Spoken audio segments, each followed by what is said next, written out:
Olivia Bennett had never been one to draw attention to herself. At 23, she stood barely 5'2", with delicate hands that belied the strength she'd built working on her family's cattle ranch in rural Montana.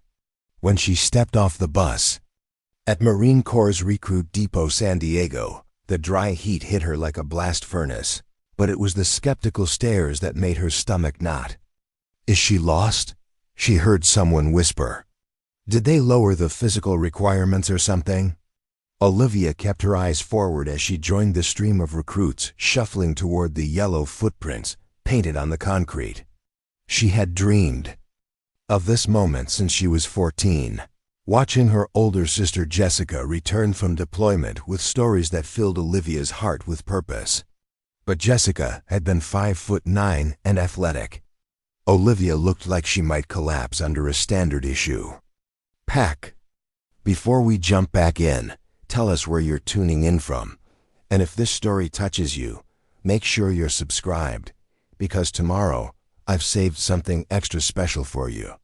The drill instructors began their infamous welcome, barking. Orders that echoed across the sun-baked California afternoon. Olivia moved with precision, muscle memory from years of early ranch mornings keeping her focused despite the chaos. She had been up before dawn most of her life. This was just louder. "Listen up, maggots." Gunnery Sergeant Daniel Carter's voice sliced through the noise like a combat knife. Carter was infamous at San Diego, a 22-year veteran with steel gray eyes and a reputation for breaking recruits who thought too highly of themselves. "You think you're tough? You think you're ready? I've seen preschoolers with more grit than what I'm looking at right now." As the drill instructor separated the recruits into platoons, Olivia found herself assigned to 2nd Platoon under Carter's command. The other recruits in her group were mostly young women who looked like they belonged on recruiting posters, tall, strong, confident. Then there was Olivia, quietly checking her gear and trying to remain invisible. "Bennett!" Carter's voice made Olivia's spine snap straight. The drill instructor approached, circling her like a predator sizing up prey. "What's your story, recruit?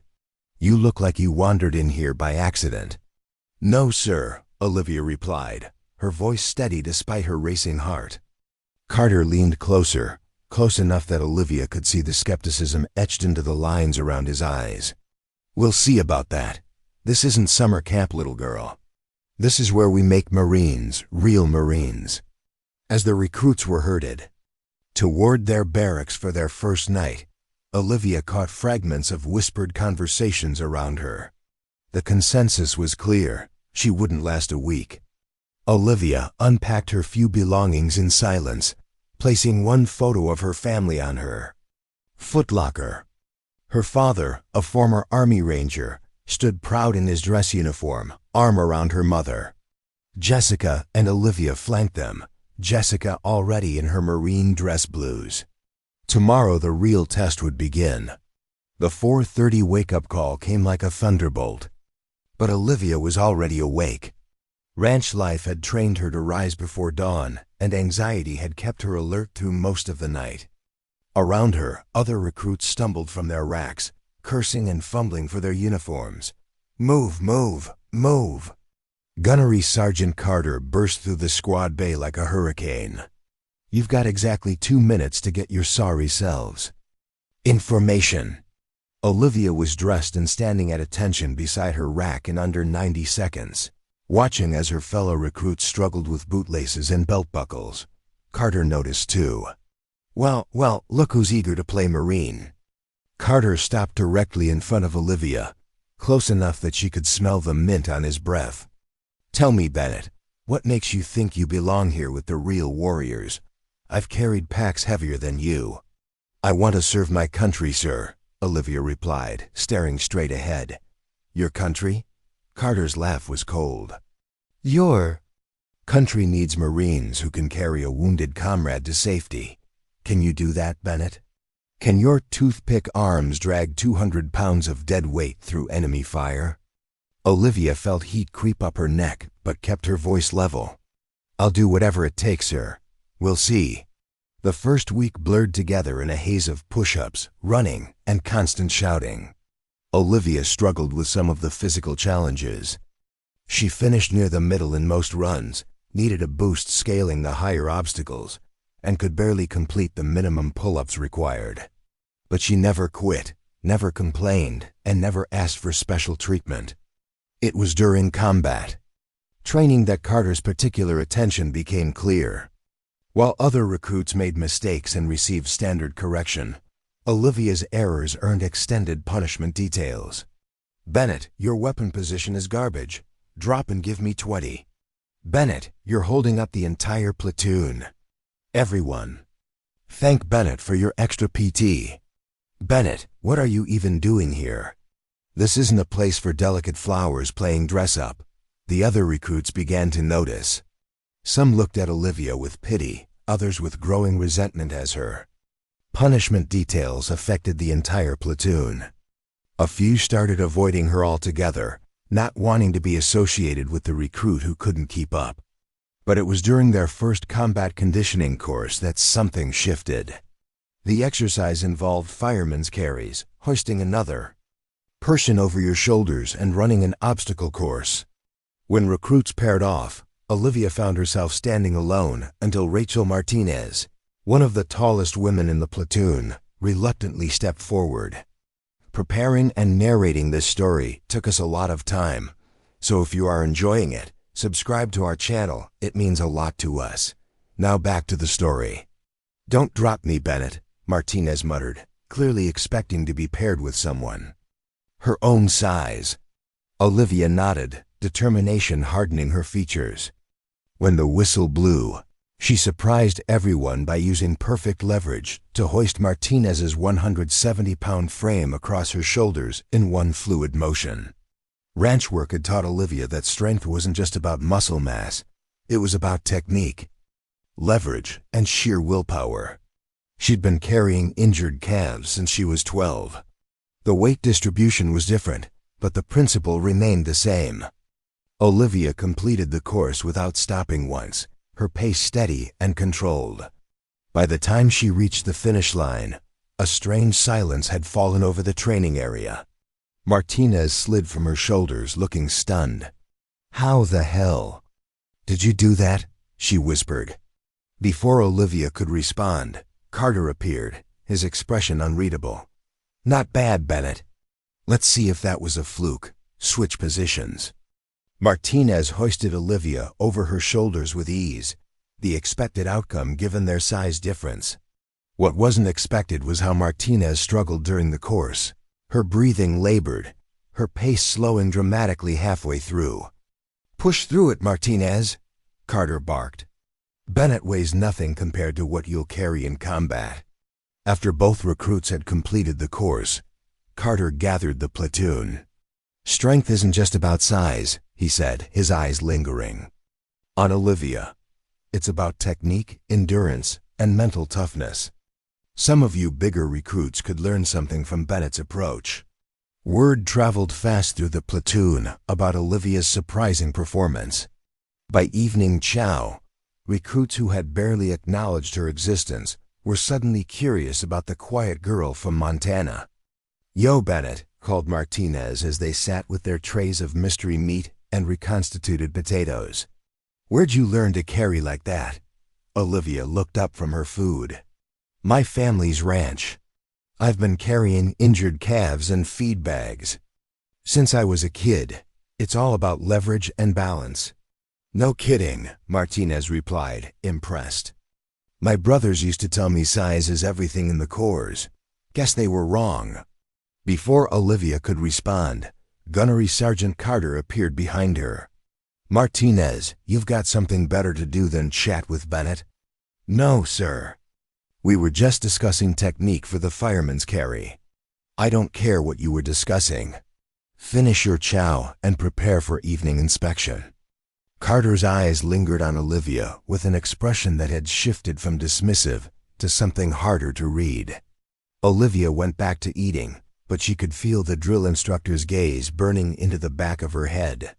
The next morning brought the combat fitness test, one of Olivia's consistent challenges. The ammunition can lift in particular had become her nemesis. While other recruits hoisted the 30-pound can overhead with relative ease, Olivia struggled to reach the minimum requirement. "Bennett!" Carter's voice echoed across the training area. "What are you doing? Is that can too heavy for you?" Olivia gritted her teeth, arms shaking as she pressed the ammunition can overhead for the 25th time.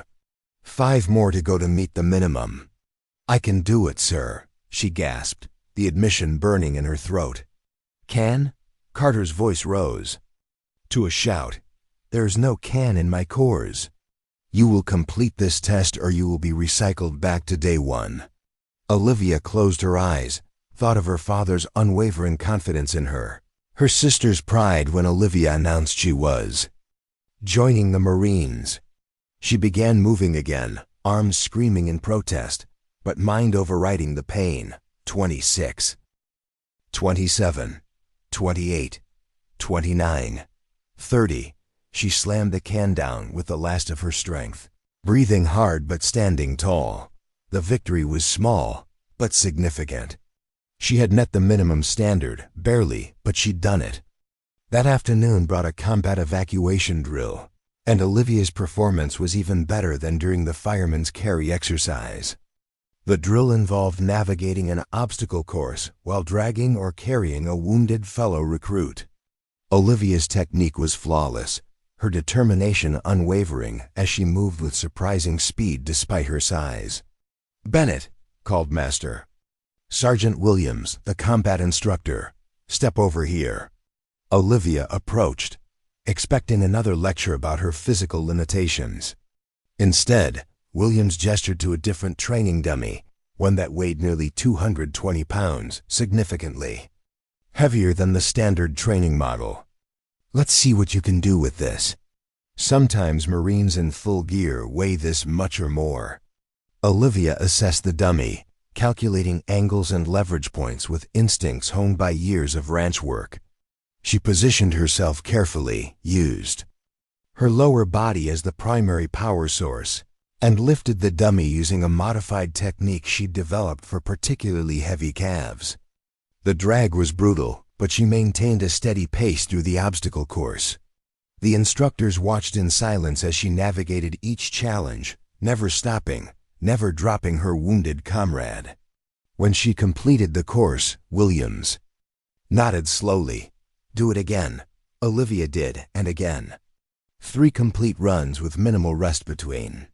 By the final run, her muscles were burning and sweat poured down her face, but she finished with the same determination she'd started with. Gunnery Sergeant Carter watched from a distance, his jaw tight. That evening, he called Olivia aside after lights out. "You think you're special now, Bennett?" Carter's voice was quiet, more dangerous than his usual shouting. "Think that little evacuation exhibition makes you a Marine?" "No, sir. You're right, it doesn't. Being a Marine is about more than just carrying heavy things. It's about leadership, judgment, courage under fire, things you haven't proven yet." Olivia said nothing, but something in Carter's tone suggested this conversation was far from over. 3 weeks into training, Olivia had settled into an uncomfortable routine. She excelled at combat evacuation drills, consistently outperforming much larger recruits with her perfect technique and surprising endurance. Her academic scores were near perfect, and she'd improved her running times to solidly middle of the pack, but Gunnery Sergeant Carter's attention had only intensified. "Bennett, your footlocker is a disaster. Rearrange it and report to me in 5 minutes." Olivia would check her footlocker, perfectly arranged according to regulations, then spend 30 minutes reorganizing it to impossible standards, while Carter watched with cold satisfaction. "Bennett, your uniform is wrinkled. Iron it again and report for inspection." The uniform would be flawless, but Carter would find microscopic flaws that required Olivia to start over, often making her late for other training and earning her additional punishment. It was during a live-fire exercise that things came to a head. Olivia had been steadily improving, her ranch-hardened determination compensating for her smaller stature. She'd qualified on the rifle range and completed the combat maneuver course with solid scores. The platoon was working on coordinated movements under simulated enemy fire when disaster struck. The exercise required recruits to move in pairs, providing covering fire while navigating around obstacles. Olivia was paired with Martinez, who had become something of an ally since the fireman's carry exercise. They were making good time when they heard Carter's voice cutting through the training noise. "Bennett, what are you doing? You're supposed to be providing covering fire, not hiding behind your partner." Olivia was following procedure correctly, but she adjusted her position anyway. In her hurry, her boot caught on a piece of debris, sending her sprawling forward. Her rifle slid from her grasp, skittering several feet away, a major safety violation in live fire exercises. "Bennett." Carter's scream could be heard across the entire training area. "You just got yourself and your partner killed. Everyone, cease fire. Everyone hit the deck. Push-ups until I get tired." As the platoon groaned and began their punishment push-ups, Olivia felt 40 pairs of eyes boring into her with undisguised resentment. She'd cost them again. That evening, Martinez confronted her in the squad bay. "What's your deal, Bennett? It's like you're trying to make us all look bad." "I'm not trying to do anything except graduate," Olivia replied quietly. "Well, maybe you should try harder, or maybe you should consider if this is really the right place for you." The words stung because Olivia had been wondering the same thing. She was good, exceptional even, at certain aspects of Marine training. But Carter seemed determined to highlight every weakness, every failure, every moment where Olivia's size put her at a disadvantage. Late that night, Olivia stared at the photo of her family and wondered if she was fooling herself. Maybe Carter was right. Maybe wanting something badly enough wasn't the same as being capable of achieving it. But then she remembered the feeling of completing the evacuation drill with the 220-pound dummy. The satisfaction of knowing she could carry a wounded comrade to safety when it mattered most. She thought about her father's stories from his Ranger. Days of soldiers who came in all sizes but shared the same unbreakable spirit. Olivia made a decision. She would not quit. Whatever Carter threw at her, whatever obstacles she faced, she would find a way to overcome them. And if that meant proving herself in the one area where she excelled beyond question, then that's exactly what she would do. The opportunity came sooner than she expected. The announcement came during morning formation. A combat evacuation competition would be held in 2 weeks. Teams of 4 would navigate a grueling obstacle course while evacuating wounded comrades. Under simulated enemy fire, the winning team would earn recognition and a weekend pass. Olivia felt her pulse quicken. This was it, her chance to prove that she belonged here, that her struggles with ammunition can lifts and obstacle courses didn't define her worth as a Marine. Gunnery Sergeant Carter noticed Olivia's reaction immediately. "Don't get your hopes up, Bennett," Carter said after dismissing the formation. "This competition is for Marines, not little girls playing rescue." "I'd like to participate, sir," Olivia replied. Carter's smile was cold. "Oh, you'll participate. But when you embarrass yourself in this platoon, don't say I didn't warn you." The other recruits had mixed reactions. Martinez seemed genuinely supportive, having witnessed Olivia's evacuation skills firsthand. Others were skeptical, having witnessed her struggles with other physical training. "Look, Bennett," said Lisa Dawson, a former college athlete from Florida. "No offense, but this is going to be intense. Real fire and explosion simulators, full combat gear, maximum stress conditions. It's not just about technique." "I understand," Olivia said simply. What they didn't understand was that Olivia had been performing under pressure since she was a child. Flash floods that threatened the herd, injured ranch hands miles from the nearest hospital, wildfires that required evacuating livestock in the middle of the night. She'd been handling crisis situations long before she ever thought about becoming a Marine. The training intensified over the next week. Olivia spent every available moment practicing evacuation techniques, working with Master Sergeant Williams to fine-tune her approach for different body types and injury scenarios. Williams, initially skeptical of Carter's diminutive recruit, had become increasingly impressed with Olivia's natural ability and mechanical precision. "You've got something special, Bennett," Williams told her after a particularly grueling session. "Question is, can you perform when the chaos is real and the pressure is on?" Olivia's answer came the day before the platoon competition. Carter had been riding her harder than usual, finding faults with everything from her equipment maintenance to her posture during instruction. After evening chow, Carter cornered Olivia outside the mess hall. "I've been thinking about this competition." "Tomorrow," Carter said, his voice deceptively casual. "Maybe it's not such a good idea for you to participate." Olivia felt her stomach drop. "Sir, you've been struggling with so many aspects of training. Maybe it would be better for the platoon if someone more well-rounded represented us. I've qualified for the competition. My evacuation scores. Your scores are meaningless if you can't handle the pressure. What if you freeze? What if you embarrass not just yourself, but me and this entire platoon?" Olivia met Carter's gaze steadily. "I won't freeze, sir." "How can you be so sure?" "Because this is what I do. This is who I am." Carter studied her for a long moment, then nodded slowly. "Fine, but understand this, Bennett. If you fail tomorrow, if you make me look like a fool for allowing you to compete, there will be consequences. Your training here will become very, very difficult." Olivia almost laughed. Training was already nearly impossible. Carter's threats had lost their power over her. "I understand, sir. I won't let you down." As Olivia walked back to the barracks, she realized something had changed. For the first time since arriving at San Diego, she wasn't afraid of Carter or his threats. Tomorrow she would compete on her own terms, in her element, and let her actions speak for her.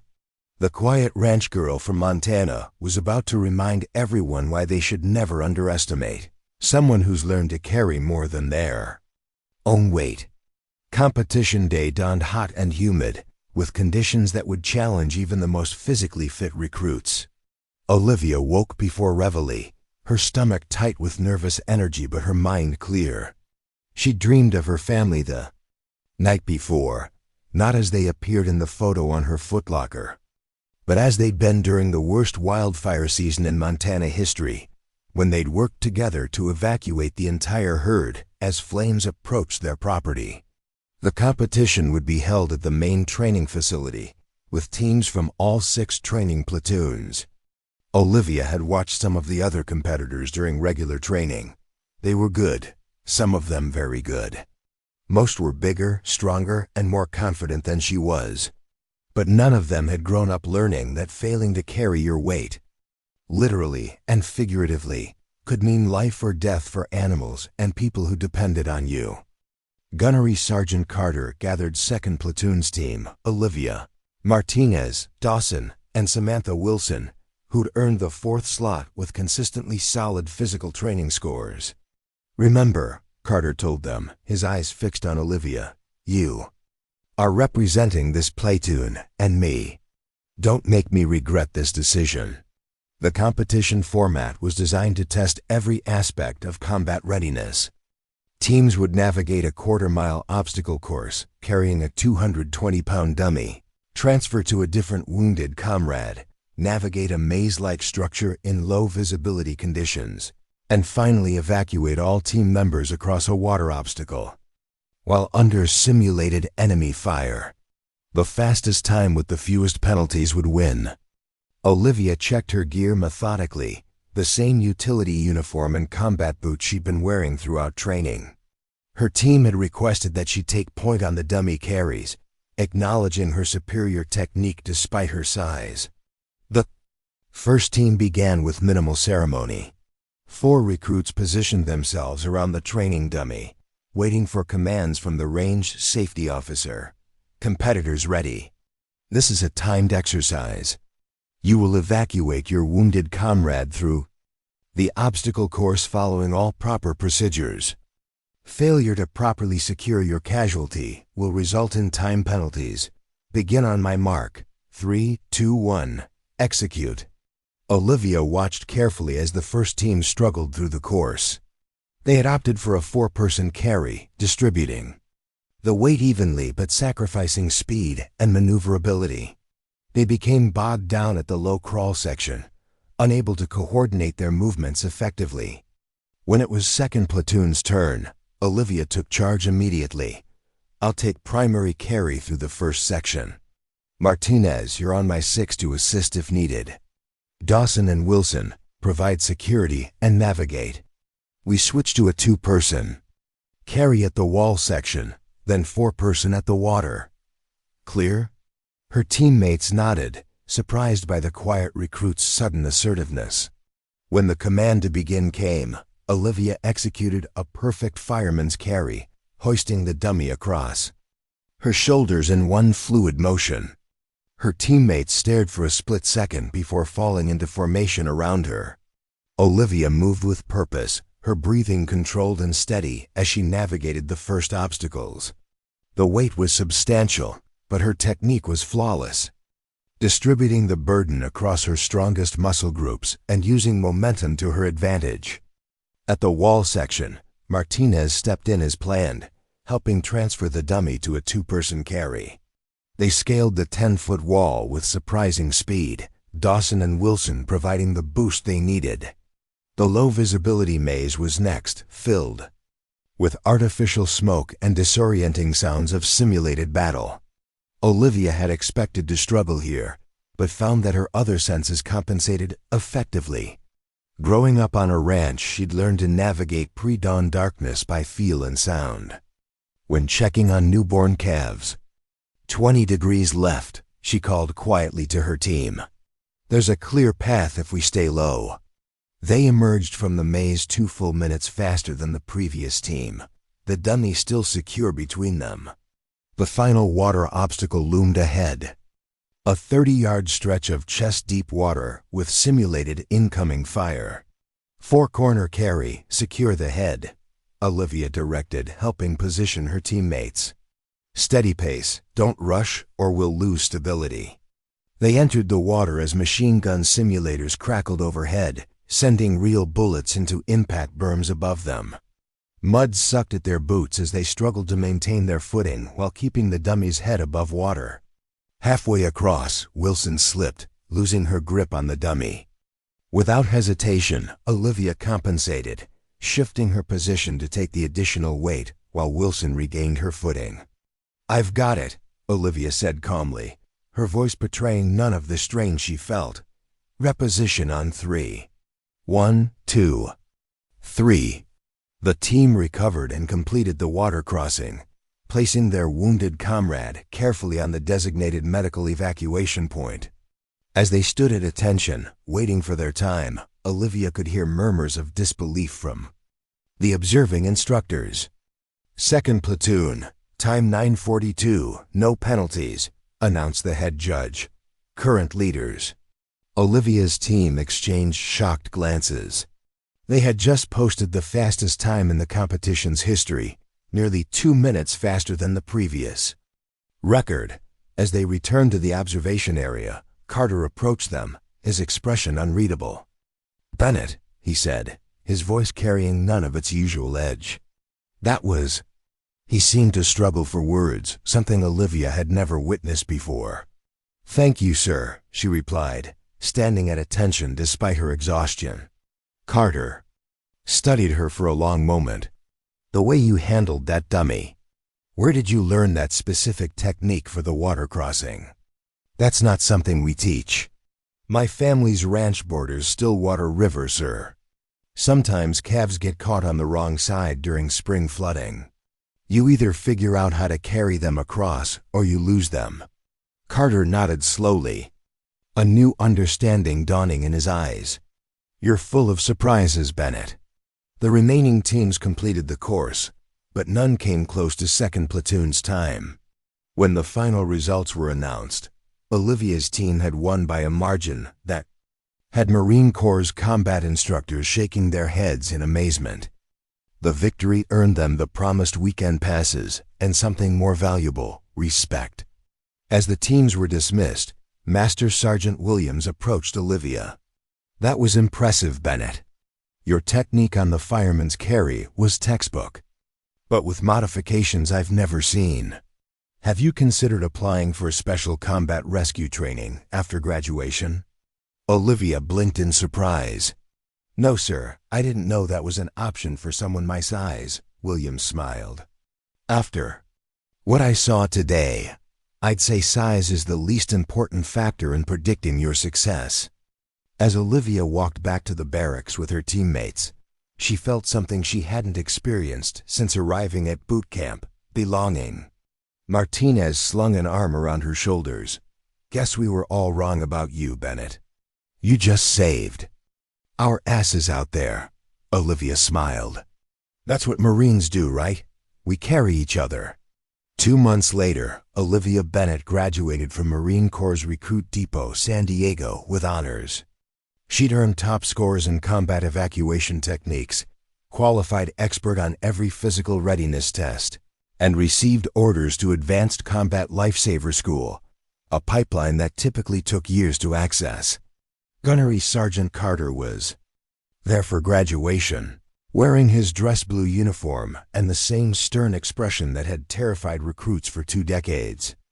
But when he shook Olivia's hand during the ceremony, his grip lingered for a moment longer than regulation required. "I was wrong about you, Bennett," Carter said quietly, his words barely audible over the ceremony's background noise. "I've been doing this for 22 years, and I've never seen anyone carry weight like you do." Olivia met her former drill instructor's eyes. "You pushed me harder than anyone else, sir. Made me prove I belonged here." Carter's smile was slight, but genuine. Maybe that was the point. Later, during the reception, Olivia overheard a conversation between Carter and another drill instructor that provided the final piece of the puzzle she'd been trying to solve for months. "I still can't believe you were so hard on Bennett," the other instructor was saying. "From day one, you rode her like she'd personally offended you." "She reminded me of my daughter," Carter replied. "Same size, same determination, same doubts. From everyone around her. When she went through Army basic training last year, her drill sergeant nearly broke her trying to make her quit. Told her she was too small, too weak, that she'd never make it. So you were, what? Testing Bennett the same way?" "I was making her prove she wanted it more than the obstacles in her way. Look how it turned out." Olivia felt a strange mixture of anger and understanding. Carter's methods had been brutal, unfair, and probably violated half a dozen training regulations. But they had also forged something unbreakable in Olivia: a refusal to be defined by other people's limitations. The real test came 18 months later, when Corporal Olivia Bennett was deployed to a forward operating base in a conflict zone. During a routine patrol, her unit was ambushed by enemy fighters. In the first volley of fire, 3 Marines were severely wounded, including her squad leader. With the unit pinned down by heavy fire and the wounded in danger of bleeding out, Olivia did what she had been trained to do, what she had been proving she could do since her first day at boot camp. One by one, she evacuated her wounded comrades, carrying men who outweighed her by 70 pounds through intense enemy fire to the relative safety of a nearby drainage ditch. Her technique was flawless, her determination unstoppable as she made 3 separate trips across the kill zone, refusing to leave anyone behind. By the time the medevac helicopter arrived, Olivia had not only evacuated all 3 wounded Marines but had applied life-saving first aid that the flight medic later credited with their survival. The after-action report found its way back to San Diego, where Gunnery Sergeant Carter kept it filed in his desk drawer. Sometimes when dealing with recruits who reminded him of a young Olivia Bennett, he'd pull out the report and remember that the Marines who seemed least likely to succeed are sometimes the ones who succeed most spectacularly. Olivia's story spread through the Marine Corps like wildfire. The recruit who'd been written off by almost everyone, but went on to save 3 lives in one of the most dangerous combat evacuations in recent history. It became a cautionary tale about judging people by their appearance and an inspirational story about the power of technique over brute strength. But for Olivia, the real victory wasn't the silver star or the recognition, or even the lives she'd saved, though that meant more than anything. It was the lesson she'd learned on a grueling obstacle course at San Diego, that being underestimated was only a disadvantage if you let it be.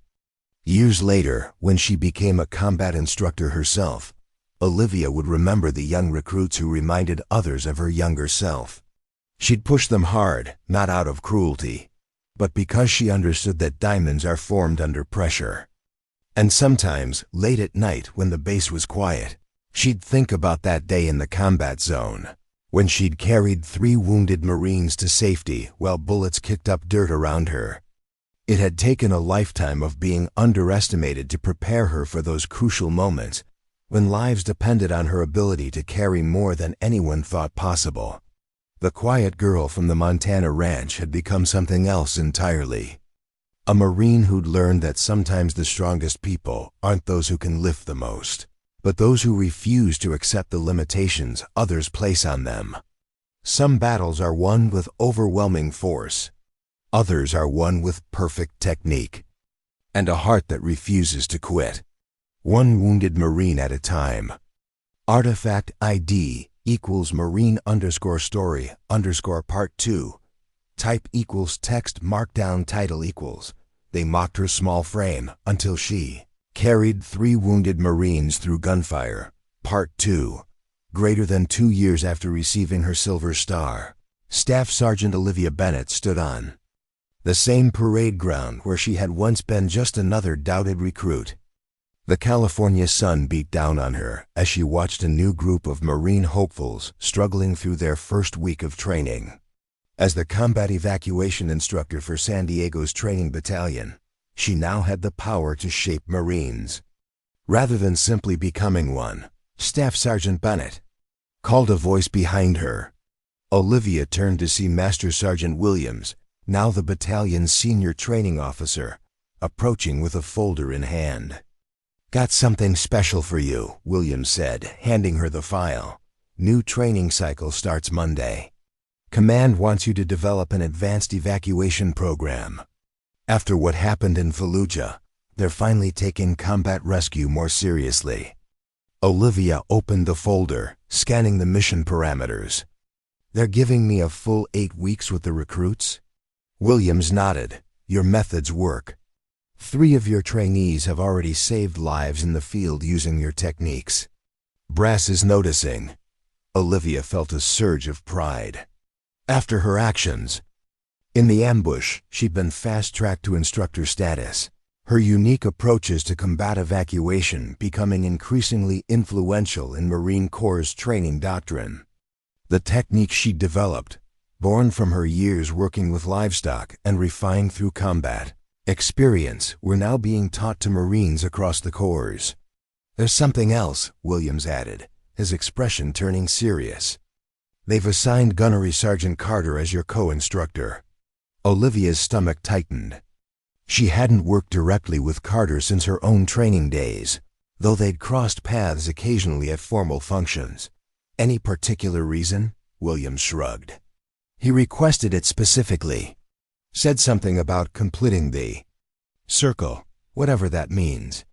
As Williams walked away, Olivia stared down at the folder in her hands.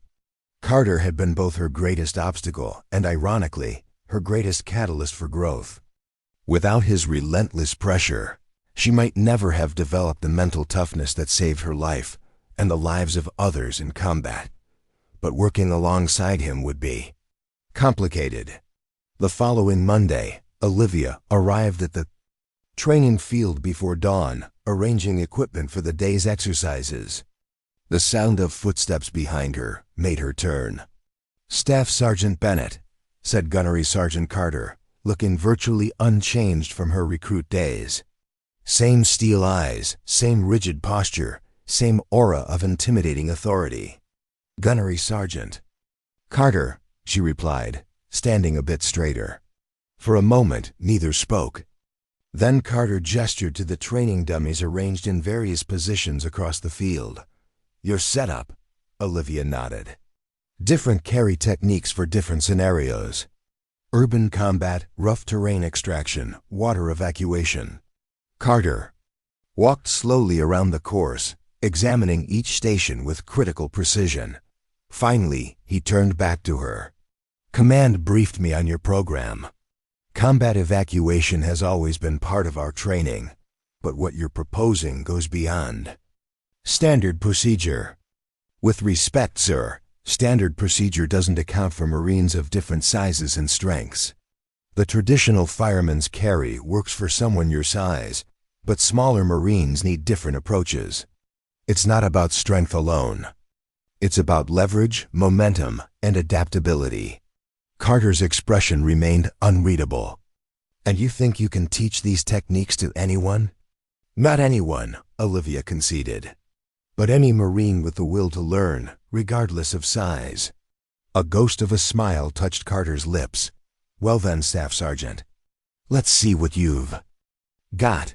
The first group of trainees arrived looking apprehensive. Word had spread about the program and about the diminutive Silver Star recipient who would be teaching them. Olivia could read the skepticism on their faces, the same skepticism she'd faced throughout her career. "Listen up," she began, her voice carrying across the field with surprising authority. "My name is Staff Sergeant Bennett. For the next 8 weeks, Gunnery Sergeant Carter and I will be teaching you advanced combat evacuation techniques. What you learn here may one day mean the difference between bringing your fellow Marines home alive or leaving them behind." She paused, making eye contact with several of the larger recruits who seemed particularly doubtful. "Some of you are looking at me and thinking I couldn't possibly carry you off a battlefield. That's exactly the kind of thinking that gets Marines killed. Today I'm going to demonstrate why." Olivia turned to Carter. "Gunnery Sergeant, would you assist with the demonstration?" If Carter was surprised, he didn't show it. He stepped forward, standing at parade rest beside her. The contrast was striking. Carter stood nearly a foot taller than Olivia and outweighed her by at least 80 pounds. The most dangerous misconception in combat rescue is that size equals capability. Olivia continued. "Gunnery Sergeant Carter here outweighs me considerably. Traditional training would suggest I couldn't possibly evacuate him effectively." She turned to Carter. "Sir, if you would play the role of an unconscious casualty." Carter nodded and dropped to the ground, lying motionless on his back. The recruits watched with undisguised curiosity as Olivia approached his prone form. "First principle of effective evacuation," she called out, "is proper assessment. Before you move a casualty, you must determine if moving them will cause further harm." She demonstrated a rapid trauma assessment, her movements efficient and practiced.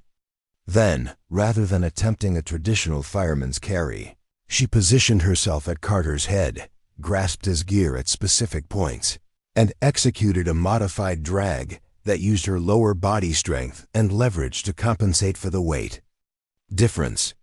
The recruits' expressions shifted from skepticism to surprise as Olivia moved Carter's substantial frame across the field with controlled, steady progress.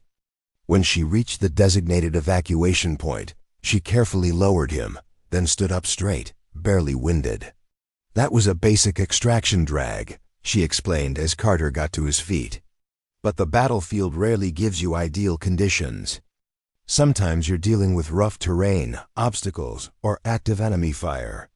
She nodded to Carter, who took up a position behind a concrete barrier. "This next demonstration simulates extracting a wounded Marine who's pinned down behind cover while under fire." What followed was a display of technical expertise that left even Carter looking impressed. Olivia demonstrated 5 different evacuation techniques, each adapted for specific scenarios and body types. She showed how to use momentum rather than raw strength, how to leverage the body's strongest muscle groups, and how to maintain cover while moving a casualty. The human body is a system of levers, she explained, demonstrating a modified technique. That allowed her to move Carter across uneven terrain. Understanding those levers means even the smallest Marine can move casualties much larger than themselves. By the end of the demonstration, the skepticism had vanished from the recruits. Faces replaced by attentive respect. Even Carter seemed to be seeing Olivia with new eyes. "Staff Sergeant Bennett isn't telling you size doesn't matter," Carter added, addressing the group. "She's showing you that with proper technique, size becomes just one factor among many. Your will, your skill, and your commitment to leaving no Marine behind matter far more." As the recruits broke into groups to begin practicing basic techniques, Carter approached Olivia. "That was impressive," he said quietly. "Your methods have evolved since your deployment." Olivia nodded. "Combat has a way of refining technique. When bullets are flying, you discover what works and what doesn't very quickly." A shadow passed over Carter's face. "I heard about what happened in Fallujah. 3 evacuations under direct fire.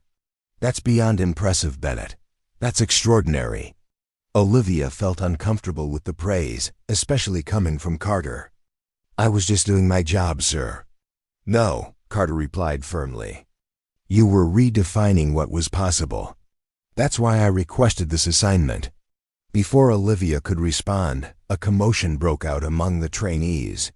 One group was struggling with their practice dummy, a recruit named Rodriguez having particular difficulty with the positioning.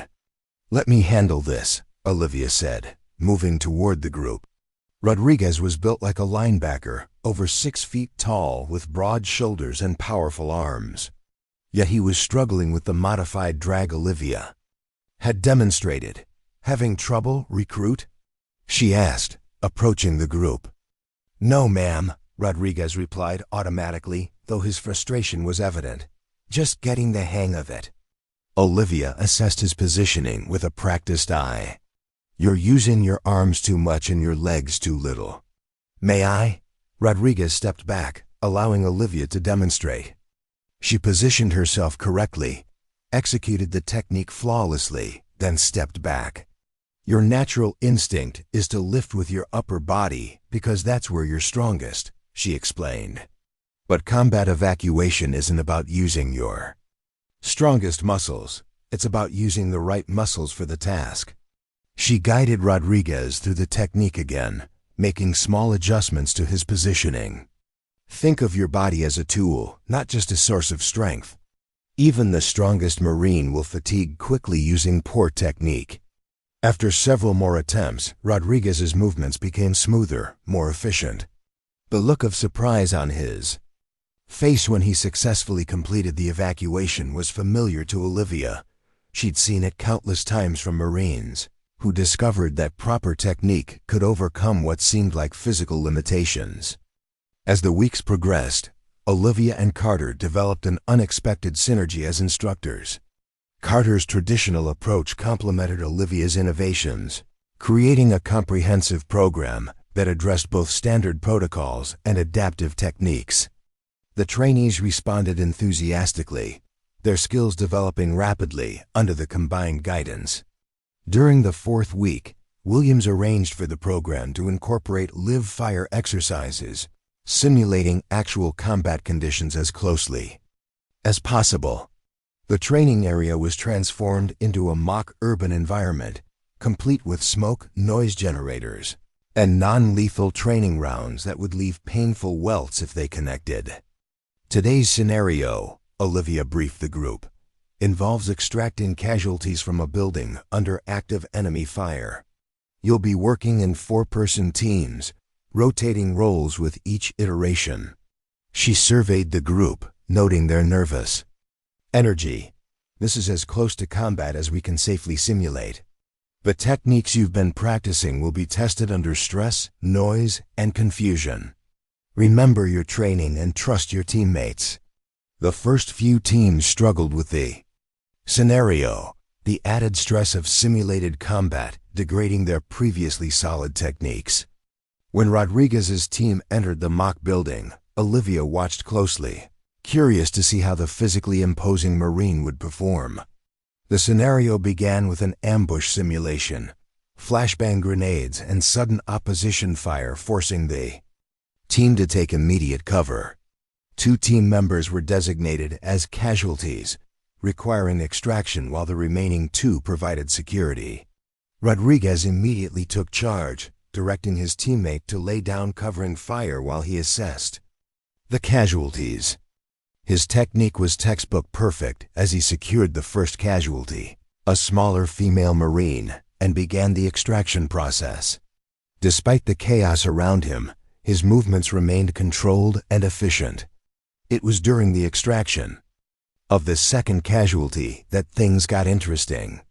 The designated enemy forces intensified their fire, pinning down Rodriguez's team in a vulnerable position. The second casualty was Perez, one of the largest recruits in the program, outweighing Rodriguez by at least 20 pounds. Olivia tensed, expecting Rodriguez to resort to a traditional carry that would expose both him and the casualty to enemy fire. Instead, he executed a modified low-crawl extraction that she had demonstrated only once weeks earlier. The technique kept both Marines below the line of fire while still allowing for efficient movement. "He remembered," Carter murmured beside her, sounding impressed. "That's a difficult technique even under ideal conditions." Olivia nodded, watching as Rodriguez successfully extracted both casualties to the designated safe zone, completing the scenario with the best time recorded so far. As Rodriguez's team exited the training area, Olivia approached them. "Well done, Rodriguez. That low-crawl extraction was particularly impressive." Rodriguez grinned, still breathing hard from the exercise. "Learned from the best, Staff Sergeant. When you showed us that technique, I knew it would be valuable in exactly this kind of situation." "What made you choose that particular method?" Carter asked, joining them. "The usual fireman's carry would have exposed too much of our profile to enemy fire," Rodriguez explained. "And a standard drag would have been too slow given our position. The modified crawl kept us protected while still allowing for efficient movement." Olivia felt a surge of satisfaction.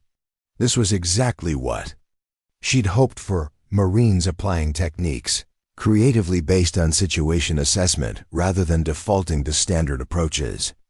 "Your adaptability is what will keep you and your fellow Marines alive in combat," she told the group. "There's no single right way to perform an evacuation. There's only the right way for that specific situation." As the training program progressed into its final weeks, word of its success spread throughout the base. Senior officers began observing sessions, taking notes on Olivia's unconventional methods. Some of the techniques she'd developed were already being incorporated into training manuals for wider distribution throughout the corps. During a particularly grueling water evacuation exercise, Brigadier General Phillips, the base commander, arrived to observe. Olivia felt a flutter of nervousness, but maintained her professional demeanor as she directed the trainees through the scenario, extracting casualties across a water obstacle while under simulated enemy fire. "Staff Sergeant Bennett," the general called out after the exercise concluded. "A word, please." Olivia approached, standing at attention. "Yes, sir." "I've been reviewing the reports from this program," Philip said, getting straight to the point. "Impressive results. Your evacuation techniques are showing significantly higher success rates under stress conditions compared to traditional methods." "Thank you, sir. I understand these are largely your own innovations, developed during your deployment?" Olivia shifted slightly. "Some were developed in the field, sir. Others come from my background growing up on a ranch. When you're 100 pounds soaking wet, but need to move a 600-pound calf, you learn to work smarter, not harder." Phillips nodded thoughtfully. "We're revising the Corps-wide combat evacuation protocols. I'd like you to head up the committee that develops the new standards. Olivia blinked in surprise. Sir? Your methods work, Bennett. They're saving lives. I want them institutionalized across the Marine Corps. The general glanced toward Carter, who was correcting a trainee's technique nearby. Gunnery Sergeant. Carter speaks very highly of you. Says you're the most innovative instructor he's worked with in 20 years. Olivia struggled to keep her expression neutral. That's unexpected, sir. Phillips smiled slightly. I've known Daniel Carter for 15 years, Staff Sergeant. He doesn't give praise lightly. When he requested to work with you on this program, I was curious to see the outcome. I'd say his judgment was sound. After the general departed, Olivia sought out Carter, finding him reviewing training footage in the small office they shared. Was there something you needed, Staff Sergeant? Carter asked without looking up from his tablet. You requested this assignment, Olivia said directly. And apparently, you've been recommending me to the general. Carter set down the tablet, meeting her gaze. Is that a problem? No, sir. Just unexpected. Carter was silent for a moment, seemingly considering his words carefully. When you were a recruit, I pushed you harder than anyone else. Not because I thought you would fail, but because I saw something in you that reminded me of myself. You saw yourself in me? Olivia couldn't keep the disbelief from her voice. Not physically, obviously, Carter replied with the ghost of a smile. But that determination, that refusal to accept limitations, yes, I recognize that. He stood, walking to the window that overlooked the training field where recruits were practicing evacuation techniques. The Marine Corps is changing, Bennett. The battlefields we face require more than just brute strength. They require adaptability, innovation, and technical precision. Your methods represent that evolution. Olivia joined him at the window, watching as a particularly small female recruit successfully extracted a partner, nearly twice her size, using one of Olivia's techniques. When I requested this assignment, Carter continued, it wasn't just to help develop your program. It was to be part of something I believe represents the future of the Corps, something you helped pioneer. The acknowledgement from her former drill instructor, the man who had once seemed determined to break her, left Olivia momentarily speechless. Thank you, sir, she finally managed. Carter turned to face her fully. I owe you an apology, Bennett. The methods I used during your training were extreme. There were times when I crossed lines that shouldn't have been crossed. You were doing your job, Olivia replied automatically. No, Carter shook his head firmly. My job was to train Marines, not to target individuals with excessive hardship. What I did may have contributed to your success, but that doesn't justify the methods. The admission stunned Olivia. In all her years in the Corps, she'd never heard a drill instructor apologize for their training methods. Why tell me this now? She asked. Because we're about to institutionalize your techniques across the entire Marine Corps, Carter replied. Your innovations will save countless lives in the years to come. And none of that would have happened if you'd allowed my methods to break you instead of strengthen you. You succeeded not because of my training, but despite it. The final demonstration of the training program was conducted before an audience of senior officers in training, commanders from across the Marine Corps. Olivia watched with pride as her trainees executed complex evacuation scenarios with precision and confidence, demonstrating techniques that many had initially deemed impossible. Rodriguez's team performed particularly well, executing a multi-casualty evacuation under simulated artillery fire that drew murmurs of approval from the observing officers. They've come a long way, Williams commented, standing beside Olivia and Carter as they watched the demonstration. They had good instructors, Olivia replied, glancing at Carter. The final exercise was designed to test the ultimate limits of the program's techniques, a scenario involving extracting 3 casualties simultaneously across challenging terrain while under heavy simulated enemy fire. No team had successfully completed the scenario during practice runs, the combination of multiple casualties and intense opposition proving too challenging. Rodriguez's team was selected to attempt the scenario for the demonstration. As they entered the simulation area, Olivia felt herself tensing in anticipation. This scenario was personal for her. It was modeled directly on her experience in Fallujah, where she had extracted 3 wounded Marines under real enemy fire. The scenario began with an intensity that surprised even the observing officers.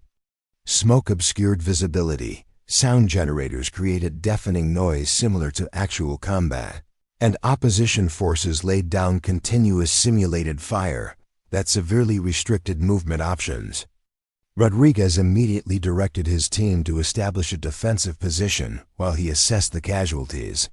Rather than attempting to move all 3 at once, he prioritized based on simulated injuries, applying the triage principles Olivia had emphasized throughout the training. What followed was a masterclass in adaptive evacuation techniques. Rodriguez used a different method for each casualty, selecting techniques based on the Marine's size, simulated injuries, and the terrain they needed to traverse. His team provided coordinated covering fire, creating opportunities for movement that maximized protection. When Rodriguez extracted the final casualty, again, the largest Marine in the group, he employed a modified technique that Olivia had never formally taught. It was an adaptation of her methods, refined and personalized to work with Rodriguez's particular strengths and the specific challenges of the scenario. As Rodriguez's team completed the scenario successfully, the first to ever do so, the observing officers broke into spontaneous applause. Even General Phillips looked impressed. "That's the point of everything we've taught them," Olivia said quietly to Carter. "Not just to memorize techniques, but to understand the principles behind them well enough to create their own adaptations when necessary." Carter nodded. "That's the difference between training and education. We've educated Marines, not just trained them." After the demonstration concluded, General Phillips addressed the gathered Marines, commending the program's success and announcing its formal adoption corps-wide. As Olivia stood at attention during the general's speech, she felt a profound sense of accomplishment. The techniques she'd developed, born from necessity on a Montana ranch and refined through combat experience, would now become standard training for all Marines. "Staff Sergeant Bennett," Phillips said, turning to address her directly, "your innovations represent the best traditions of the Marine Corps' adaptability, determination, and the unwavering commitment to leaving no Marine behind. The techniques you've developed will save countless lives in the years to come." The general paused, glancing down at his notes before continuing. "It is therefore my privilege to inform you of your selection for promotion to gunnery sergeant, effective immediately. Furthermore, you are hereby appointed as the Marine Corps' first Director of Combat Evacuation Training, responsible for implementing these techniques across all training facilities." Stunned, Olivia maintained her composure with effort. Beside her, she could feel Carter standing a little straighter, pride evident in his posture. As the ceremony concluded and the Marines dispersed, Rodriguez approached Olivia, extending his hand. "Congratulations, Gunnery Sergeant Bennett," he said with a grin. "Couldn't have happened to a more deserving Marine." Olivia shook his hand firmly. "You did the real work out there today, Rodriguez. That adaptation you used for the final extraction, that was impressive," Rodriguez shrugged. "Just applied what you taught us, ma'am. Understand the principles, then adapt to the situation. That's what will keep you alive out there," Olivia replied seriously. "And more importantly, it's what will help you keep others alive." As the training field emptied, Olivia found herself standing alone with Carter, both of them watching the sunset over the parade ground where her journey had begun years earlier. "Gunnery Sergeant Bennett," Carter said, testing the new rank. "Has a nice ring to it." "Still feels surreal," Olivia admitted. "It shouldn't," Carter replied firmly. You've earned it. Not just with what you did in Fallujah, but with what you've built here. These techniques will be your legacy, Bennett. Long after both of us have retired, Marines will be saving lives using methods you pioneered. Olivia considered this, the weight of responsibility settling on her shoulders alongside the pride of accomplishment. I never set out to change the Corps, she said finally. I just wanted to prove I belonged in it. The best innovations rarely come from those trying to revolutionize a system, Carter observed. They come from those who are simply trying to solve the problems directly in front of them. As they walked toward the administration building to complete the paperwork for Olivia's new assignment, Carter paused, turning to face her. Remember what I told you during your first week of training? That your country needs Marines who can carry wounded comrades to safety. Olivia nodded, the memory still vivid after all these years. I asked if your toothpick arms could drag 200 pounds of dead weight through enemy fire. Carter continued. You said you'd do whatever it takes. I meant it, Olivia replied simply. I know, Carter said, his usually stern expression softening slightly. And you proved it not just by doing it yourself, but by teaching others how to do it too. That's the mark of a true leader, Bennett.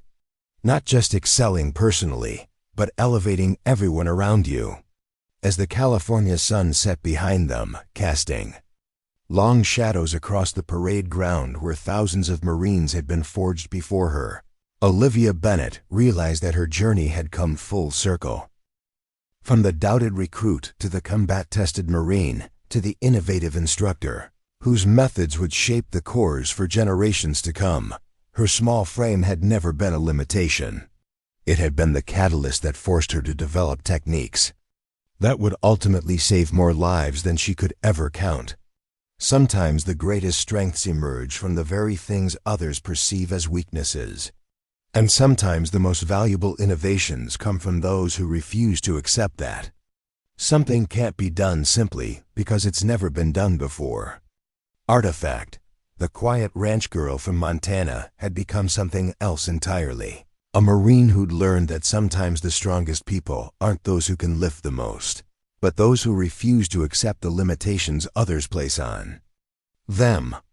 2 years after receiving her Silver Star, Staff Sergeant Olivia Bennett stood on the same parade ground where she had once been just another doubted recruit.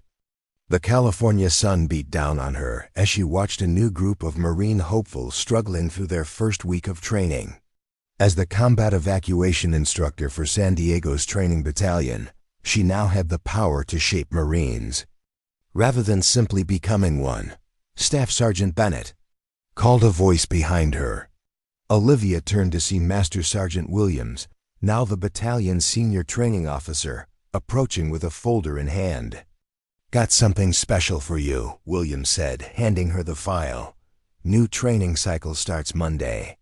Command wants you to develop an advanced evacuation program. After what happened in Fallujah, they're finally taking combat rescue more seriously. Olivia opened the folder, scanning the mission parameters. They're giving me a full 8 weeks with the recruits? Williams nodded. Your methods work. 3 of your trainees have already saved lives in the field using your techniques. Brass is noticing. Olivia felt a surge of pride. After her actions in the ambush, she'd been fast-tracked to instructor status, her unique approaches to combat evacuation becoming increasingly influential in Marine Corps' training doctrine. The techniques she'd developed, born from her years working with livestock and refined through combat experience, were now being taught to Marines across the Corps. There's something else, Williams added, his expression turning serious. They've assigned Gunnery Sergeant Carter as your co-instructor. Olivia's stomach tightened. She hadn't worked directly with Carter since her own training days, though they'd crossed paths occasionally at formal functions. Any particular reason? Williams shrugged. He requested it specifically. Said something about completing the circle, whatever that means. As Williams walked away, Olivia stared down at the folder in her hands. Carter had been both her greatest obstacle and, ironically, her greatest catalyst for growth. Without his relentless pressure, she might never have developed the mental toughness that saved her life and the lives of others in combat. But working alongside him would be complicated. The following Monday, Olivia arrived at the training field before dawn, arranging equipment for the day's exercises. The sound of footsteps behind her made her turn. "Staff Sergeant Bennett," said Gunnery Sergeant Carter, looking virtually unchanged from her recruit days. Same steel eyes, same rigid posture, same aura of intimidating authority. "Gunnery Sergeant Carter," she replied, standing a bit straighter. For a moment, neither spoke. Then Carter gestured to the training dummies arranged in various positions across the field.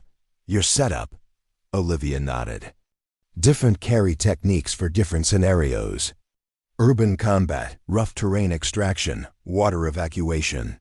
Carter walked slowly around the course, examining each station with critical precision. Finally, he turned back to her. "Command briefed me on your program. Combat evacuation has always been part of our training, but what you're proposing goes beyond standard procedure." "With respect, sir, standard procedure doesn't account for Marines of different sizes and strengths. The traditional fireman's carry works for someone your size, but smaller Marines need different approaches. It's not about strength alone. It's about leverage, momentum, and adaptability." Carter's expression remained unreadable. "And you think you can teach these techniques to anyone?" "Not anyone," Olivia conceded, "but any Marine with the will to learn, regardless of size." A ghost of a smile touched Carter's lips. "Well then, Staff Sergeant, let's see what you've got." The first group of trainees arrived looking apprehensive. Word had spread about the program and about the diminutive Silver Star recipient who would be teaching them. Olivia could read the skepticism on their faces, the same skepticism she'd faced throughout her career. "Listen up," she began, her voice carrying across the field with surprising authority. "My name is Staff Sergeant Bennett. For the next 8 weeks, Gunnery Sergeant Carter and I will be teaching you advanced combat evacuation techniques. What you learn here may one day mean the difference between bringing your fellow Marines home alive or leaving them behind." She paused, making eye contact with several of the larger recruits who seemed particularly doubtful. "Some of you are looking at me and thinking I couldn't possibly carry you off a battlefield. That's exactly the kind of thinking that gets Marines killed. Today I'm going to demonstrate why." Olivia turned to Carter. "Gunnery Sergeant, would you assist with the demonstration?" If Carter was surprised, he didn't show it. He stepped forward, standing at parade rest beside her. The contrast was striking. Carter stood nearly a foot taller than Olivia and outweighed her by at least 80 pounds.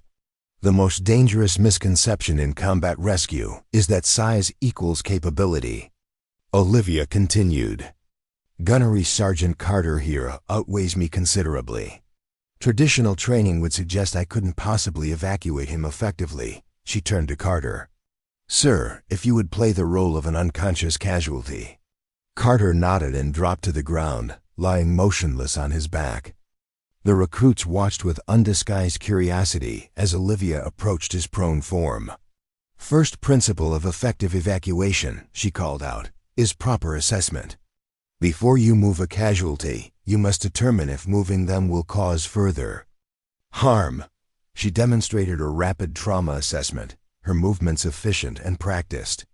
Then, rather than attempting a traditional fireman's carry, she positioned herself at Carter's head, grasped his gear at specific points, and executed a modified drag that used her lower body strength and leverage to compensate for the weight difference. The recruit's expression shifted from skepticism to surprise as Olivia moved Carter's substantial frame across the field with controlled, steady progress. When she reached the designated evacuation point, she carefully lowered him, then stood up straight, barely winded. "That was a basic extraction drag," she explained as Carter got to his feet. "But the battlefield rarely gives you ideal conditions. Sometimes you're dealing with rough terrain, obstacles, or active enemy fire. She nodded to Carter, who took up a position behind a concrete barrier. This next demonstration simulates extracting a wounded Marine who's pinned down behind cover, while under fire. What followed was a display of technical expertise that left even Carter looking impressed. Olivia demonstrated 5 different evacuation techniques, each adapted for specific scenarios and body types. She showed how to use momentum rather than raw strength, how to leverage the body's strongest muscle groups, and how to maintain cover while moving a casualty. The human body is a system of levers, she explained, demonstrating a modified technique that allowed her to move Carter across uneven terrain. Understanding those levers means even the smallest Marine can move casualties much larger than themselves. By the end of the demonstration, the skepticism had vanished from the recruits. Faces replaced by attentive respect. Even Carter seemed to be seeing Olivia with new eyes. Staff Sergeant Bennett isn't telling you size doesn't matter, Carter added, addressing the group. She's showing you that with proper technique, size becomes just one factor among many. Your will, your skill, and your commitment to leaving no Marine behind matter far more. As the recruits broke into groups to begin practicing basic techniques, Carter approached Olivia. "That was impressive," he said quietly. "Your methods have evolved since your deployment." Olivia nodded. "Combat has a way of refining technique. When bullets are flying, you discover what works and what doesn't very quickly." A shadow passed over Carter's face. "I heard about what happened in Fallujah. 3 evacuations under direct fire. That's beyond impressive, Bennett. That's extraordinary." Olivia felt uncomfortable with the praise, especially coming from Carter. "I was just doing my job, sir." "No," Carter replied firmly.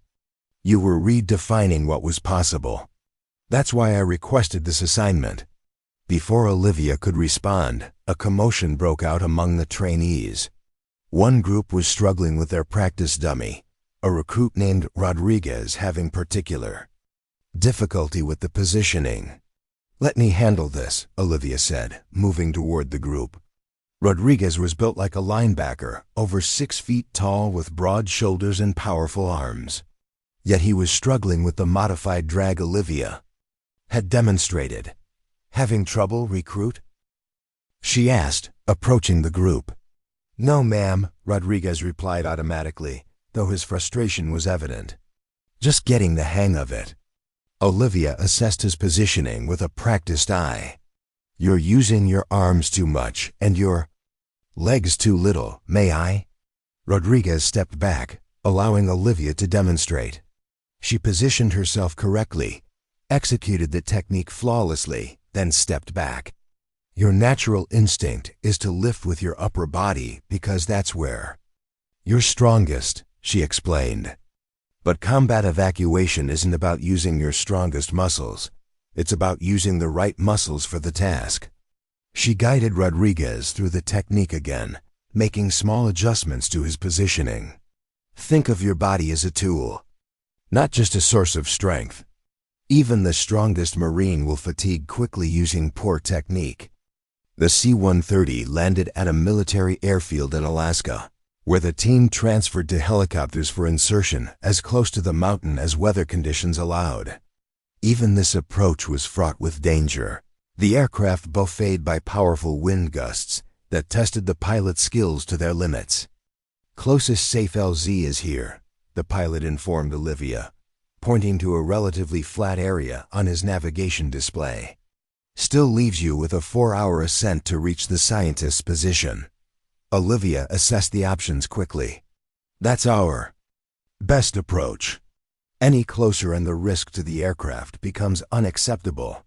As the team prepared for insertion, donning extreme cold weather gear and checking specialized equipment, Rodriguez approached Olivia. "Permission to speak freely, Gunny."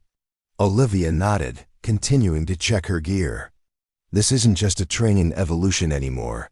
If we fail, people die." "That's always been the reality of what we do, Staff Sergeant," Olivia replied, meeting his gaze directly. The only difference is now it's immediate and undeniable. Rodriguez considered this, then nodded. The team's ready. We won't let you down. The insertion went as smoothly as conditions allowed, the helicopters hovering briefly in violent turbulence while the Marines fast-roped to the surface. The moment their boots hit snow, the aircraft pulled away, disappearing into the swirling clouds and leaving the team in sudden profound silence, broken only by the howling wind. Establish communications, check equipment, and prepare to move out, Olivia ordered, her voice partially muffled by her cold weather mask. We have a 4-hour climb ahead of us in deteriorating conditions. The ascent proved even more challenging than anticipated. What should have been a difficult but manageable climb turned treacherous as a storm system intensified, dropping visibility to less than 50 feet and coating exposed surfaces with ice. The team moved methodically, using ropes to stay connected. As they navigated the increasingly hostile terrain, "Maintain intervals," Olivia called back through the radio as the wind intensified. "Check your partner every 2 minutes. Early signs of frostbite or hypothermia need to be reported immediately." 3 hours into the climb, with the scientist's location still over a mile away, disaster nearly struck. Foster, taking point on.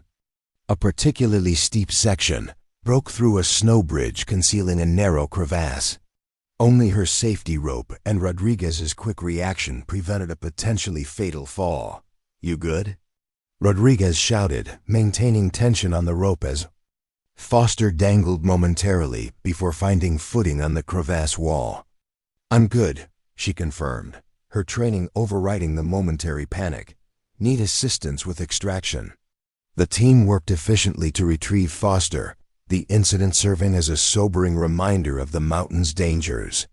When they finally reached the scientists' camp, they found the recon team had already established a protective perimeter and begun medical intervention for the critical patient. "Gunnery Sergeant Bennett," the recon team leader greeted her. "Glad you made it. Situation's deteriorating rapidly. Our corpsman has the casualty stabilized for now, but he needs to descend immediately." Olivia assessed the situation quickly. The ill scientist was a man in his 50s, unconscious and struggling to breathe despite supplemental oxygen. The other 2 scientists appeared exhausted, but capable of assisted movement. "Rodriguez, Foster, prepare the primary casualty for evacuation," Olivia directed. "We'll use the specialized sled system for the initial descent, then transition to a modified carry when we hit the steeper sections." As her team prepared the evacuation equipment, Olivia conferred with the recon leader about the route down. "Weather report?" "Getting worse," he confirmed grimly. "Another front moving in within 6 hours. If we're not off this mountain by then, we're not getting off until the storm passes, which could be days. Not an option for our patient," Olivia replied. "We move in 30 minutes." The descent began in fading daylight, with headlamps providing the primary illumination as the team navigated carefully down the initial slopes. The specialized sled carrying the critical patient required constant monitoring, with Rodriguez and another Marine managing its movement while Foster tracked vital signs. 2 hours into the descent, they reached the first major obstacle, a near-vertical ice field that couldn't be circumnavigated due to avalanche danger on alternative routes. Here, the specialized training proved its worth, as the team established an elaborate rope system that allowed for controlled lowering of the casualty. "Anchor points solid," Rodriguez confirmed after testing the system.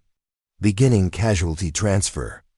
The procedure they executed had been practiced only twice during their cold weather training, yet the team performed it flawlessly, a testament to their understanding of the underlying principles rather than rote memorization of procedures. As they continued downward, the storm intensified. Wind gusts approached 80 miles per hour, driving snow and ice horizontally across the mountain face.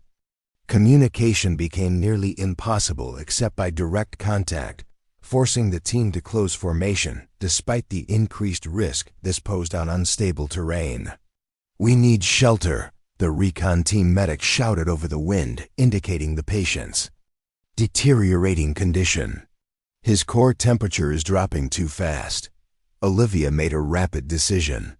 "Establish emergency shelter behind that rock formation. We'll stabilize and continue when the front passes." The team deployed specialized mountaineering tents designed to withstand extreme conditions, creating a temporary haven from the storm's fury. Inside, they focused on warming the critical patient while reassessing their route options. "Main descent. Path is showing avalanche conditions," the recon leader informed Olivia, pointing to updated weather data on his specialized tablet. "We need an alternative route." Studying the topographical display, Olivia identified a narrow couloir that offered a more direct, if technically challenging, path to lower elevation. This route, steeper but more protected from wind and avalanche risk. "That's a technical ice climb in sections," Rodriguez observed. "With a critical casualty." "It's that or wait out the storm," Olivia replied. "And waiting isn't an option for our patient." The decision made, the team used the shelter time to reconfigure their evacuation systems for the more technical terrain ahead. Foster, whose climbing expertise had become increasingly valuable, suggested modifications to the casualty harness that would distribute weight more effectively during the steepest sections. When the storm's intensity briefly diminished 4 hours later, they broke camp and continued the descent. The couloir proved as challenging as anticipated, near vertical in sections, with bulletproof ice requiring specialized climbing techniques. Yet the team moved with surprising efficiency, applying their training to this ultimate test of skill. "Taking what we learned at 20 below and applying it at 40 below, Rodriguez commented during a brief pause to rotate positions. "Didn't think I'd be field testing these techniques so soon." "Adapt and overcome," Foster replied, checking the casualty's secure attachment to their rope system. "That's what Gunny's been drilling into us from day one." The final section of the descent required a particularly difficult traverse across an exposed ridge with sheer drops on both sides. Here, Olivia took point, methodically placing protection for the team to follow. The casualty transport system they'd developed allowed for maximum protection while maintaining efficient movement. A balance between safety and speed that represented the core of their specialized training. 18 hours after beginning their descent, exhausted beyond measure but with determination undiminished, the team reached the extraction point where helicopters could safely operate. Within minutes of their arrival, the distinctive sound of rotor blades cut through the mountain air as the medical evacuation team approached. As the critical patient was transferred to the medical helicopter, the flight medic approached Olivia. "I've been doing mountain rescues for 15 years, he said, his voice reflecting genuine amazement. "I've never seen a team move a critical casualty down technical terrain that efficiently. You just rewrote the book on high-altitude evacuation." 3 days later, back at Camp Pendleton, Olivia stood before her class for the final graduation ceremony. All 20 Marines had completed the program, with the 8 who participated in the Alaska rescue receiving additional commendations for their actions. "What you accomplished in training was impressive," Olivia told them. "What some of you demonstrated on Mount McKinley was extraordinary. Together, you've proven that the principles we've developed can be applied in even the most extreme conditions, saving lives that would otherwise be lost." Brigadier General Phillips, who had flown in specifically for the ceremony, addressed the class next. "The scientist you evacuated is expected to make a full recovery, a man who, by all medical assessments, should not have survived. His life and the lives of his colleagues are the direct result of your actions and the techniques you've mastered." Phillips turned to Olivia. "Gunnery Sergeant Bennett, your program began as an effort to develop more effective evacuation techniques for Marines of all sizes. It has evolved into something far more significant, a fundamental rethinking of how we approach casualty evacuation in the most challenging environments imaginable. He paused, making eye contact with each of the graduating Marines. Today marks the official establishment of the Marine Corps' Advanced Combat Rescue School, with Gunnery Sergeant Bennett promoted to Master Sergeant and appointed as its first commanding officer. The announcement caught Olivia completely by surprise. She maintained her composure with effort as Phillips continued. The techniques developed through this program will be taught to selected Marines across the Corps, creating specialized rescue capabilities within every expeditionary unit. What began as one Marine's innovative approach to overcoming perceived limitations will now save countless lives in the years to come. As the ceremony concluded and the newly graduated instructors dispersed to their assignments, Rodriguez approached Olivia one final time. "Congratulations, Master Sergeant," he said with genuine respect. "When I first saw you demonstrating those techniques years ago, I never imagined where it would lead." "Neither did I," Olivia admitted. "I was just trying to prove I belonged in the Corps." "You did more than belong," Rodriguez replied. "You changed it for the better." Later that evening, as Olivia packed up her office in preparation for moving to the new training facility, she found a handwritten note left on her desk. The handwriting was unmistakably Carter's. "I once asked if your toothpick arms could drag 200 pounds of dead weight through enemy fire," the note read. "You've answered that question more definitively than I could have imagined. What you've built will be your legacy long after both of us have left the Corps. Semper Fi, Bennett. You didn't just prove you belong, you proved we're better because you're here." Olivia carefully folded the note and placed it in her pocket. From the young ranch girl mocked for her size to the architect of a training program that would save countless lives, the journey had been improbable but undeniable. As she looked out the window at the training grounds where it had all begun, she thought about all the future Marines who would benefit from what she'd developed. Marines of all sizes and backgrounds, who would learn that perceived limitations often contain the seeds of unexpected strengths. The story of the small Marine who carried wounded comrades through gunfire had evolved into something far more significant, a fundamental rethinking of what was possible when determination met innovation. A reminder that sometimes the most valuable contributions come from those who refuse to accept that something can't be done simply because they don't look like the person who typically does it. Some battles are won with overwhelming force. Others are won with perfect technique and a heart that refuses to quit. One wounded Marine at a time. Master Sergeant Olivia Bennett stood at the edge of the parade ground, watching as the newest class of Advanced Combat Rescue instructors ran their final qualification drill.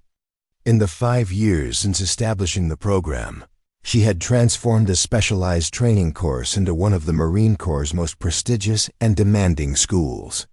Today marked a significant milestone, the graduation of the 20th class, bringing the total number of certified ACR instructors to over 400 Marines deployed worldwide.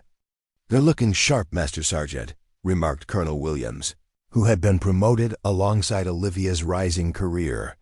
"This class might be your best yet." Olivia nodded, noting the precision with which the teams executed complex evacuations under simulated enemy fire. "They've certainly raised the bar. Did you see Martinez's team on the high-angle extraction yesterday?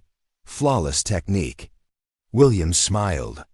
"Hard to believe it's been 8 years since you were that fresh-faced recruit everyone doubted." Before Olivia could respond, her radio crackled to life. "Master Sergeant Bennett, report to command immediately. Priority Alpha." Exchanging a concerned glance with Williams, Olivia headed directly to headquarters. Priority Alpha meant only one thing: a critical mission requiring immediate attention. Inside the command center, she found Brigadier General Rodriguez waiting. The former staff sergeant had risen rapidly through the ranks, his leadership during several high-profile combat operations, earning him battlefield promotions and eventually a star. Despite their difference in rank, he had remained one of Olivia's strongest allies as she built the CR program. "Master Sergeant," Rodriguez greeted her formally, though his expression conveyed the seriousness of the situation. "We have a developing crisis that requires your personal attention." He activated the main display, showing satellite imagery of a mountainous region. 12 hours ago, a Marine reconnaissance team went missing during an intelligence-gathering operation in the Wakhan corridor of Afghanistan. Their last transmission indicated they were under attack and had sustained multiple casualties. Olivia studied the terrain, some of the most inhospitable on Earth, with elevations exceeding 16,000 feet and temperatures well below freezing, even in summer. "Search and rescue status?" "Conventional options have been exhausted," Rodriguez replied. Grimly, "Weather conditions are preventing helicopter operations, and the political situation makes a large-scale ground operation impossible. We've been authorized to send in a small specialized team for extraction, strictly off the books." Olivia understood immediately what this meant. "And a CR team?" Rodriguez nodded. "This mission goes beyond what even your instructors are trained for. The terrain, weather conditions, and tactical situation are all worst-case scenario. That's why I'm not sending instructors. I need you to lead this personally." Chun studied the proposed route with concern. "That's a near-vertical ice climb in sections, with critical casualties. That's pushing beyond what we've ever attempted." "We've never attempted it because we've never needed to," Olivia countered. "But the principles we've developed can be applied even here. We'll modify the casualty transport systems for vertical movement and establish a continuous rope line to the top." The ascent that followed would later be described in Marine Corps' training materials as one of the most extraordinary evacuation operations ever conducted. Moving critical casualties up a near-vertical ice face in darkness while evading enemy forces represented the absolute pinnacle of what specialized training and innovative thinking could accomplish. Olivia led the most technically challenging sections, establishing protection and systems that allowed the stretchers to be raised safely despite the extreme conditions. When conventional methods proved insufficient, she developed new techniques. On the spot, applying fundamental principles to solve unprecedented challenges. "This is beyond what we trained for," Ramirez commented during a brief pause to rotate positions. "No," Olivia corrected him. "This is exactly what we trained for. We didn't practice this specific scenario, but we developed the principles that allow us to adapt to any scenario. That's the difference between operators who can only execute what they've rehearsed and those who can innovate when facing the unknown." Dawn found them cresting the ridgeline, having successfully navigated the most difficult section of their journey. From their elevated position, they could see enemy forces still searching the standard pass route below, unaware that their quarry had taken an impossible alternative path. 6 miles to extraction point, Olivia announced, checking the medical monitoring systems attached to the critical casualties.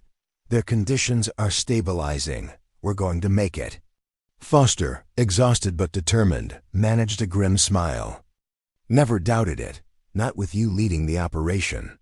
The final leg of their journey presented its own challenges, a rapid descent down exposed slopes with limited cover, requiring constant vigilance against both natural hazards and potential enemy observation. Yet compared to what they had already overcome, these obstacles seemed almost manageable. As they approached the extraction point, they received confirmation that a special operations helicopter had been cleared for a high-risk extraction operation. The narrow weather window would give them exactly 3 minutes on the ground. Barely enough time to load casualties and personnel if everything went perfectly. "Precision is everything now," Olivia reminded the team as they prepared for the final approach. "Each person has specific responsibilities. We load casualties in priority order, then walking wounded, then operational personnel. No wasted movement. No hesitation. When the helicopter appeared over the ridgeline, the team executed their loading procedure with flawless precision. Critical casualties were transferred first, with their monitoring systems maintained throughout the process. Walking wounded followed, with Foster being the last patient, loaded despite her protests that others should go before her. The helicopter lifted off with 20 seconds to spare in their window, leaving behind only the faint impression of boot prints in the rocky soil, the sole evidence of what had transpired. Everyone accounted for, the flight medic confirmed as they gained altitude. All casualties stable. Master Sergeant, your team just pulled off what our pilots are calling an impossible evacuation. Olivia, finally allowing exhaustion to show. On her face, simply nodded. Not impossible, just difficult. 3 weeks later, Olivia stood in the intensive care unit of Walter Reed National Military Medical Center, watching as Foster conducted her physical therapy session.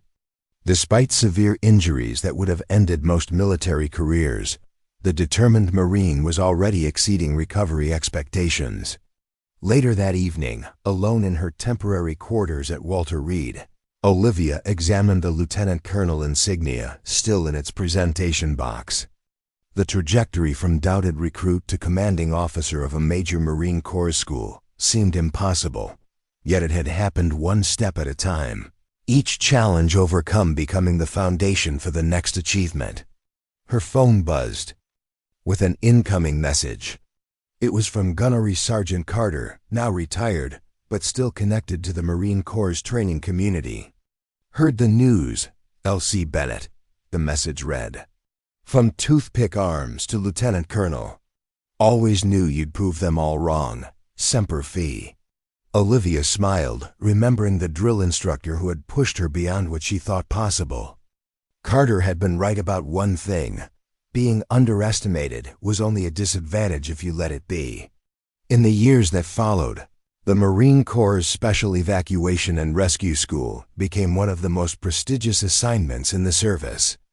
Under Colonel Bennett's leadership, her promotion to full colonel came just 3 years after assuming command. The school developed increasingly sophisticated techniques for casualty evacuation across every imaginable environment, from Arctic ice to jungle canopy, from urban combat zones to maritime operations. More importantly, it institutionalized a philosophy that transcended specific techniques, the belief that with proper training and understanding of fundamental principles, Marines could adapt to overcome seemingly impossible challenges. What had begun as one small Marine's determination to prove herself worthy had evolved into a transformative approach that saved countless lives across multiple conflicts. On the 10th anniversary of the school's founding, now Brigadier General Olivia Bennett stood before a new class of students, her slight frame still defying conventional expectations of what a Marine general should look like. The most dangerous limitation in combat isn't physical, she told them, her voice carrying the authority of experience. It's mental, the belief that something can't be done because it hasn't been done before, or because you don't look like the person who typically does it. She paused, meeting the eyes of Marines of all sizes and backgrounds who had come to learn what she had to teach. When I first arrived at boot camp, they mocked my small frame. They said I couldn't carry wounded Marines to safety. They underestimated what determination combined with innovative thinking could accomplish. I proved them wrong not just by doing it myself, but by developing techniques that allow any Marine, regardless of size, to save lives in situations others deemed impossible. Her gaze swept across the assembled Marines, seeing in them the future of the Corps she had served for nearly 2 decades. That's the legacy I want you to carry forward. Not just the techniques we'll teach you, but the mindset that refuses to accept limitations. Because in combat, when lives hang in the balance, the difference between possible and impossible often comes down to one simple question. Are you willing to find a way when others say there isn't one? The small Marine, who had once been mocked for her size, had transformed not just herself, but an entire institution. Her legacy would continue long after she retired, carried forward by generations of Marines who learned that sometimes the strongest people aren't those who can lift the most, but those who refuse to accept that something can't be done simply because they don't fit the expected mold. Some battles are won with overwhelming force. Others are won with perfect technique and a heart that refuses to quit. One wounded Marine at a time. Up next, you've got 2 more standout stories right on your screen. If this one hit the mark, you won't want to pass these up. Just click and check them out. And don't forget to subscribe and turn on the notification bell so you don't miss any upload from us.